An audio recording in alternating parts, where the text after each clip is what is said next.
వెళ్ళవే వెళ్ళు. పెళ్లి చేశాక కూడా ఇంకా మా ఇంట్లోనే తగలటం ఎందుకు? వెళ్ళి మీ అత్తగారింట్లో చావు. ఓవే.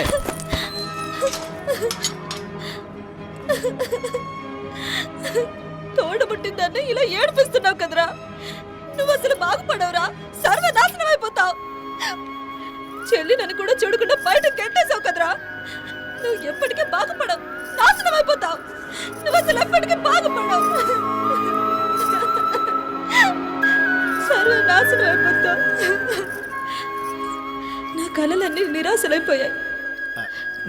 శోభనం రోజునే నాకు ఫిట్స్ రావడం నా భర్త చూసి నన్ను ఎంతో హింసించాడు. కుముదా కుముదా ఏమైంది నీకు?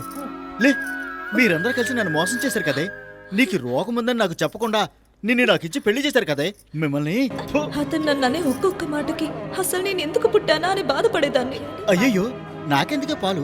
ఆ పాలు నువ్వే తాగాలి, ఎందుకంటే జబ్బున్నది నీకు. తీసుకో తీసుకో. ఇప్పుడు ఈ డ్రై ఫ్రూట్స్ అన్ని కూడా నువ్వే తినాలి. ఒకవేళ ఈ రోగం వల్ల చనిపోయావనుకో, ఈ ఊళ్ళో జనమంతా కూడా నేనే చంపేస్తాను అనుకుంటారు. తీసుకో తీసుకో, తినమ్మా, తిను తిను తిను తిను. ఇప్పుడు నీ మెడలో ఉండాల్సింది ఈ తాళి కాదు, తీసేయ్. అయ్యో ఏంటండి, ఏం చేస్తున్నారు?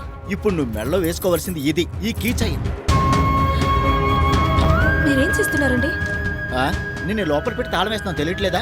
నీకు ఫిట్స్ వచ్చి రోడ్డు మీద పడిపోయావంటే అప్పుడు నాకున్న పరువంతా పోతుంది. ఏమండి, మీరు అలా చేయకండి.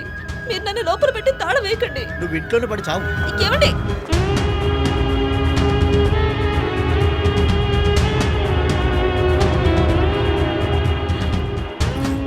మా నాన్న నాకు కావలసినవన్నీ ఇచ్చారు అంకుల్. వాళ్ళు నాకు ఏ లోటు లేకుండా అత్తారింట్లో నేను ఎంతో బాగుంటానని చెప్పి నాకు పెళ్లి చేసి అత్తారింటికి పంపిస్తే అక్కడేమో నా భర్త ఇంట్లోంచి పంపించేశాడు. ఇక్కడ పుట్టింటి వాళ్ళు కూడా బయటకు పంపించేశారు. ఏ దిక్కు లేకుండా నేను రోడ్డున పడతాను అనుకున్నాను అంకుల్.